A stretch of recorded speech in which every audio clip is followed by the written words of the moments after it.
হলদিয়ার সভা থেকে বিতর্কিত মন্তব্য এবং তার জেরে তৃণমূল কংগ্রেস শোকজের দাবি করেছিল, ব্যবস্থার দাবি করেছিল কমিশনের কাছে। তমলুকের বিজেপি প্রার্থী অভিজিৎ গঙ্গোপাধ্যায়ের বিরুদ্ধে আজকে নির্বাচন কমিশন শোকজ করল তৃণমূলের অভিযোগের ভিত্তিতে অভিজিৎ গঙ্গোপাধ্যায়ের বিরুদ্ধে। বিজেপি প্রার্থীকে শোকজ কমিশনের কথা বলবো প্রতিনিধি সোমরাজের সঙ্গে। সোমরাজ, দেখো, বিজেপির তমলুক কেন্দ্রের প্রার্থী অভিজিৎ গঙ্গোপাধ্যায়কে শোকজ করেছে নির্বাচন কমিশন। আজই কিছুক্ষণ আগে নির্বাচন কমিশনের তরফে সেই শোকজ করা হয়েছে। আগামী 20 তারিখ বিকেল 5টার মধ্যে অভিজিৎ গঙ্গোপাধ্যায়কে তার উত্তর দিতে হবে।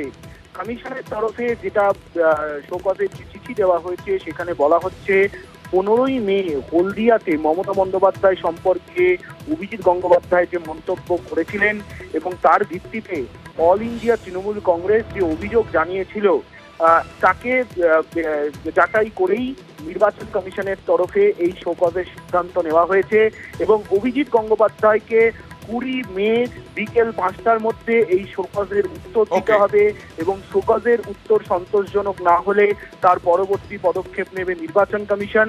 নির্বাচন কমিশনের তরফে রাজ্যের মুখ্য নির্বাচনী আধিকারিককে এই শোকজের চিঠি দেওয়া হয়েছে এবং তাকে নির্দেশ দেওয়া হয়েছে যাতে অবিলম্বে বিজেপির তমলুক কেন্দ্রের প্রার্থী অভিজিৎ গঙ্গোপাধ্যায়কে অবিলম্বে এই শোকজের চিঠি দেওয়া হয়। ধন্যবাদ।